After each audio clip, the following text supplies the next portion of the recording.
That's what this document is promoting for their agenda of sustainability. That's not somewhere I want to go at all, nor do I think most people listening to this. It's all about Agenda 2030. Islam, radical Islam, migration, refugees are all symptoms of Agenda 2030. It is the bigger plan. Too many refugees spend years, if not decades, in exile. Surviving on humanitarian assistance and short-term support is not sustainable.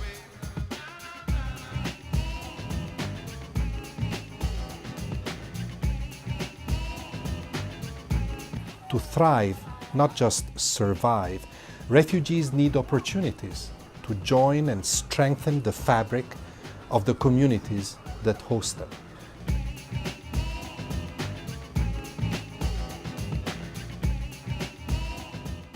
So I've always said we need to remobilise, knowing we've got to realise we're all being merged for a reason. We're all being forced together for a reason. As you know, wars are as manufactured as boy bands. They're manipulated, they're propagated, financed on both sides, and then the benefactors reap the rewards afterwards. The collateral damage is just that, collateral damage. So 2030 will mean a system that will have to be on such socialistic values that it will make Venezuela look like a utopia. That is what is worrying about this. No one seems to be really talking about it. We seem to just be talking about Islam. We need to bring the establishment to an account for a document that is legally non-binding, that has to be totally made aware to people. But if people wonder why they want us to remain in Europe, it's documents like this that tell you why. This document is part of a colluding paper constructed by the cabal. The cabal is the 1%, the technocrats, the oligarchs, the Brussels mafioso is just one element of this grand scheme for depopulation and sustainable development. Satanistic in value, totally removed emotionally, spiritually and physically from the average human being, but it's totally understandable why the average human being is reacting the way it is. We need to hit a new consciousness, and we need to reach and hit this fight where it needs to be hit, at the people that are implementing these rules. Not getting caught up in wars with the symptoms of these rules. But we need to also tell people about the overall disease. Evidence shows that when refugees are active participants in host communities, and when they have the right to work legally, local economies grow. Today, more than half of the world's refugees live in urban settings. When given the chance to live in settlements and villages and cities rather than camps, refugees have an opportunity to contribute to the development of the communities that host them. Because if people do not know about the overall disease, we will never ever find a cure. When you need 200 stitches, a plaster ain't gonna work. So this is a topic that is probably so complex. I'm not sure how many different episodes this will be split into, but I'm going to try and slow it down and walk through it as slowly as possible. One of the things with this document is that it never ever mentions the plight of the population that this will affect. It literally puts the plight of the migrants in a plight of sympathy. Never mentions about the social issues that will happen never even mentions about making the migrants aware of the social conditions in which it's coming to. As in, it never mentions fully about assimilation into each independent country, because it almost makes out as if it's not about that. What this is about is the other way round. It's making the countries that are in the passageway of the migration flow acquiesce to the migrant flow in all dimensions and all aspects. I mean, this is how they work here, these guys. They work on such a broad level. This is implemented from a regional to a local to a national to a global level. It's hit on every medium.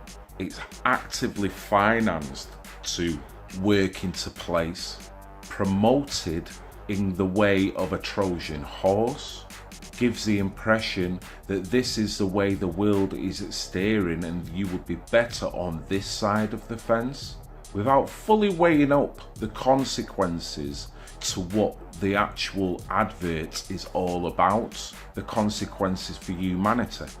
When you consider one or two key words that get mentioned in this document, it's all about migrant treaties, Barcelona Treaty, the New York Declaration, the Marrakesh Declaration. They're all working hand in hand to litigiously allow and facilitate in this, which is the biggest mass migration the world has ever seen. Another key word that it mentions in regards to not being a burden and saving humanity, keeping humanity at a safe level in balance with nature. 10 years ago, people would tell you to put your foil hat on. This document tells you right there, I've seen this type of statement before. Now, that was on the Georgia Guidestones. Next, we turn to the town of Elberton, Georgia, the granite capital of the world. Oddly enough, the town that makes a living through death is also the home of what some consider the most threatening monument in America. It was back in 1979 when a stranger came to Elberton, Georgia. Now, Elberton, Georgia is on the eastern part of Georgia, very close to the South Carolina border. And this stranger said that he was part of a secret group, and they wanted to build a great granite monument. This was done by a guy who gave a pseudonym, came in, paid cash, had this company set these things up in 1980, called himself R.C. Christian, but that's not his real name. It says right on the stones, a pseudonym. Nobody knows his real name because that isn't his real name. Nobody knows who put the money up other than this fictional individual. Nobody knows what secret group he represents. Of course, Elberton mines granite. They make tombstones there. And they had the facilities to mine the granite. But he gave very, very specific directions as to how this was to be built, so that it would always be aligned in certain ways, so you'd always be able to see the North Star, so it would be aligned with the moon and with the various phases of the sun. And very, very similar to the Stonehenge that they have in England. So the Stonehenge was a Druidic monument. This was to be the American Stonehenge, or it's known as the Georgia Guidestones. And on each one of the Guidestones is this message in a different language, actually 8 different languages, are the 10 commandments that come from the dark side. And the first one is maintain the world population at 500 million in constant balance with nature, which doesn't sound too bad until you realize that we've got over 6 billion people in the world. And if we're going to maintain the world population at 500 million in constant balance with nature, we're going to have to kill off about 90% or more of the world's population. Now, this is the point where people may laugh because that word or that statement has just been mentioned. But if you've not looked it up on a serious level, I suggest you do.